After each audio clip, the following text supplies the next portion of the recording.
रामाय रामभद्राय रामचंद्राय वेदसे रघुनाथाय नाथाय सीताया पतिये नमः। जय सिया राम। पिछले सर्ग में आपने सुना कि किस प्रकार राजा दशरथ के द्वारा शब्दभेदी बाण से मुनि कुमार का वध हो गया। अब आगे सुनिए। मुनि कुमार के अंधे पिता ने राजा दशरथ से कहा, राजन, इस समय पुत्र के वियोग से मुझे जैसा कष्ट हो रहा है ऐसा ही तुम्हें भी होगा। तुम भी पुत्र शोक से ही काल के गाल में जाओगे। इस प्रकार मुझे शाप देकर वह बहुत देर तक करुणाजनक विलाप करते रहे। फिर वे दोनों पति पत्नी अपने शरीर को जलती हुई चिता में डालकर स्वर्ग को चले गए। देवी कौशल्या, इस प्रकार बाल स्वभाव के कारण मैंने पहले शब्दभेदी बाण मारकर और फिर उस मुनि के शरीर से बाण को खींचकर जो उनका वध रूपी पाप किया था, वह आज इस पुत्र वियोग की चिंता में पड़े हुए मुझे स्वयं ही स्मरण हो आया है। कौशल्ये, अब मैं पुत्र शोक से अपने प्राणों का त्याग करूँगा। इस समय मैं तुम्हें अपनी आँखों से देख नहीं पाता हूँ। माता कौशल्या और सुमित्रा के निकट शोकपूर्ण विलाप करते हुए राजा दशरथ के जीवन का अंत हो गया। अपने प्रिय पुत्र के वनवास से शोकाकुल हुए राजा दशरथ इस प्रकार दीनतापूर्ण वचन कहते हुए आधी रात बीतते बीतते अत्यंत दुख से पीड़ित हो गए और उसी समय उन उदारदर्शी नरेश ने अपने प्राणों को त्याग दिया। तदनंतर रात बीतने पर दूसरे दिन सवेरे ही वंदीजन महाराज की स्तुति करने के लिए आए हुए व्यक्ति राजमहल में उपस्थित हुए। व्याकरण ज्ञान से संपन्न अथवा उत्तम अलंकारों से विभूषित सूत, उत्तम रूप से वंश परंपरा का श्रवण कराने वाले मागध और संगीत शास्त्र का अनुशीलन करने वाले गायक अपने अपने मार्ग के अनुसार पृथक पृथक यशोगान करते हुए वहां आए। उन्हें इस बात का तनिक भी ज्ञान नहीं था कि राजा दशरथ ने रात में ही प्राण त्याग दिए हैं। सूर्योदय होने तक राजा की सेवा के लिए उत्सुक हुआ सारा परिजन वर्ग वहां आकर खड़ा हो गया। जब उस समय तक राजा बाहर नहीं निकले, तब सबके मन में यह शंका हो गई कि महाराज के ना आने का क्या कारण हो सकता है। तदनंतर राजस्त्रियां राजभवन में गईं। उस समय उन दोनों देवियों को निद्रामग्न देख अंतःपुर की अन्य स्त्रियों ने यही समझा कि सोते अवस्था में ही महाराज के प्राण निकल गए हैं। उनके रोने की आवाज़ से कौशल्या और सुमित्रा की भी नींद टूट गई। वे दोनों सहसा जाग उठी। कौशल्या और सुमित्रा ने राजा को देखा, उनके शरीर का स्पर्श किया और हा नाथ की पुकार मचाती हुई वे दोनों रानियां पृथ्वी पर गिर पड़ी। राजा दशरथ के शरीर की उष्णता शांत हो गई थी। काल धर्म को प्राप्त हुए राजा दशरथ का वह भवन डरे, घबराए और अत्यंत उत्सुक हुए मनुष्यों से भर गया। सब और रोने चिल्लाने का भयंकर शब्द होने लगा। अयोध्या में लोगों की वह रात रोते कलपते ही बीती। उसमें आनंद का नाम भी नहीं था। आंसुओं से सब लोगों के कंठ भरे हुए थे। दुख के कारण वह रात सबको बड़ी लंबी प्रतीत हुई थी। जब रात बीत गई और सूर्योदय हुआ, तब राज्य का प्रबंध करने वाले ब्राह्मण लोग एकत्र हो दरबार में आए। मार्कंडेय, वामदेव, कश्यप, कात्यायन, गौतम और महायशस्वी जाबाली, ये सभी ब्राह्मण श्रेष्ठ राजपुरोहित वशिष्ठ जी के सामने बैठकर मंत्रियों के साथ अपनी अलग अलग राय देने लगे। तब महर्षि वशिष्ठ ने कहा, मित्रों, मंत्रियों और अन्य ब्राह्मणों, राजा दशरथ ने जिनको राज्य दिया है वे भरत इस समय अपने भाई शत्रुघ्न के साथ मामा के यहाँ बड़े सुख और प्रसन्नता के साथ निवास करते हैं। उन्होंने तब आज्ञा दी, सिद्धार्थ, विजय, जयंत, अशोक और नंदन, तुम सब वहाँ जाओ और तुम्हें जो काम करना है उसे सुनो। मैं तुम सब लोगों को से यही कहता हूँ, तुम लोग शीघ्रगामी घोड़ों पर सवार होकर तुरंत ही राजगृह नगर को जाओ और शोक का भाव ना प्रकट करते हुए मेरी आज्ञा के अनुसार भरत से इस प्रकार कहो, कुमार, पुरोहित जी तथा समस्त मंत्रियों ने आपसे कुशल मंगल कहा है। अब आप शीघ्र ही चलिए, अयोध्या में आपसे अत्यंत आवश्यक कार्य है। भरत को श्री रामचंद्र के वनवास और पिता की मृत्यु का हाल मत बताना, और इन परिस्थितियों के कारण रघुवंशियों के यहाँ जो कोहराम मचा हुआ है, इसकी चर्चा भी ना करना। नगर में आकर वे दूत कैकई देश के राजा और राजकुमार से मिले। कुमार, पुरोहित जी और समस्त मंत्रियों ने आपसे कुशल मंगल कहा है।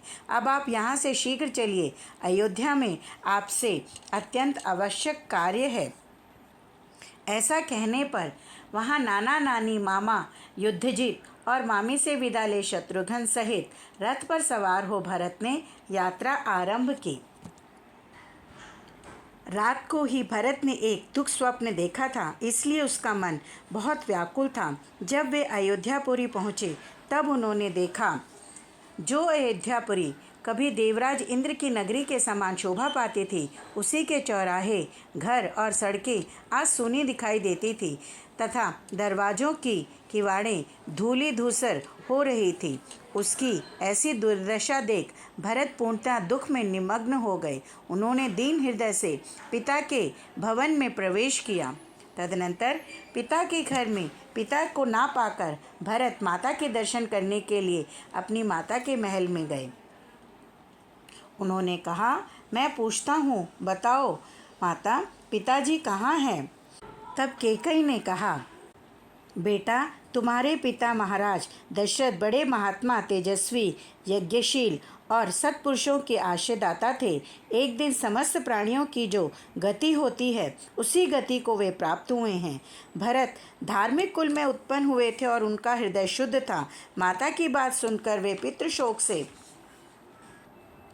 अत्यंत पीड़ित हो सहसा पृथ्वी पर गिर पड़े और हाय, मैं मारा गया, इस प्रकार अत्यंत दीन और दुखमय वचन कहकर रोने लगे। तब चपल स्वभाव वाली भरत की माता कैकई ने उस विवेक शून्य चंचल नारी स्वभाव के कारण ही अपनी करतूत को ठीक ठीक बताना आरंभ किया। बेटा, उनके वन में जाने का कारण इस प्रकार है। मैंने सुना था कि अयोध्या में श्री राम का अभिषेक होने जा रहा है। तब मैंने तुम्हारे पिता से तुम्हारे लिए राज्य और श्री राम के लिए वनवास की प्रार्थना की। उन्होंने अपने सत्य प्रतिज्ञ स्वभाव के अनुसार मेरी मांग पूरी की। श्री राम, लक्ष्मण और सीता के साथ वन को भेज दिए गए।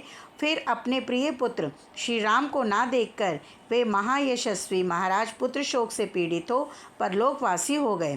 धर्मज्ञ, अब तुम राजपद पद स्वीकार करो। तुम्हारे लिए ही मैंने इस प्रकार यह सब कुछ किया है। पिता के परलोकवास और दोनों भाइयों के वनवास का समाचार सुनकर भरत दुख से संतप्त हो उठे।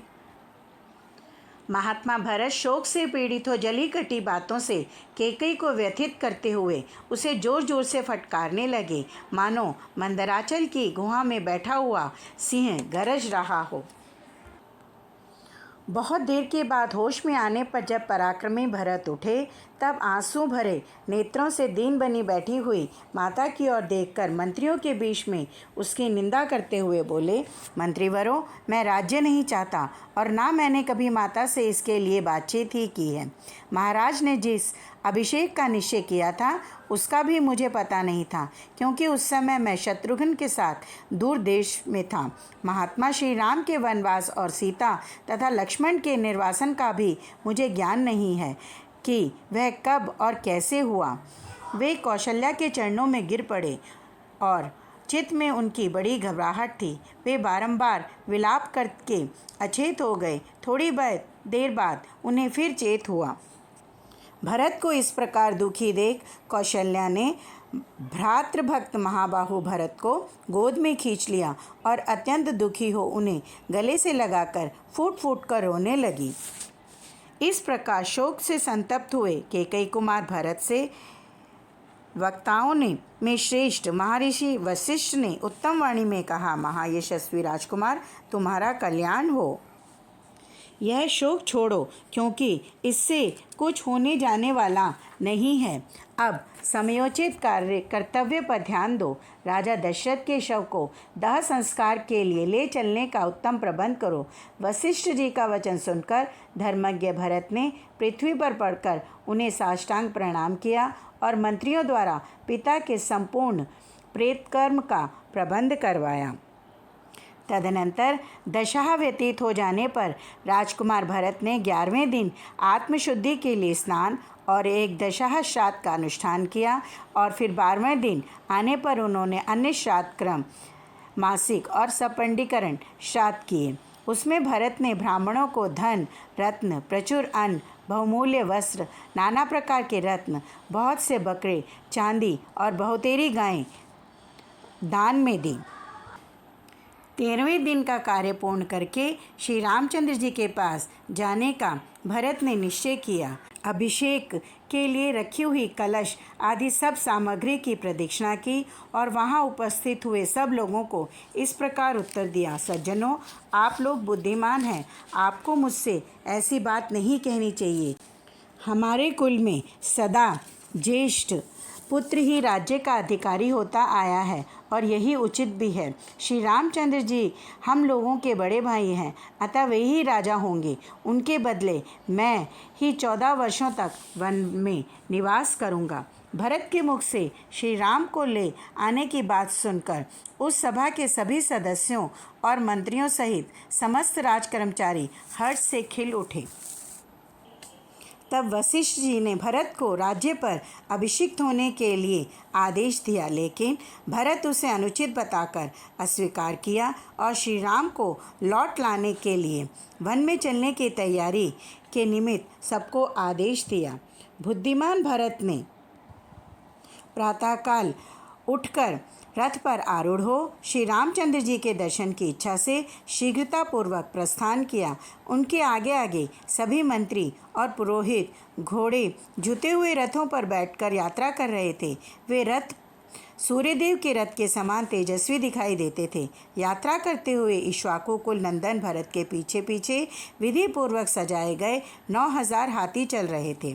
कैकेयी, सुमित्रा और यशस्विनी कौशल्या देवी भी श्री रामचंद्र जी को लौटा लाने के लिए की जाने वाली उस यात्रा से संतुष्ट हो तेजस्वी रथ के द्वारा प्रस्थित हुई।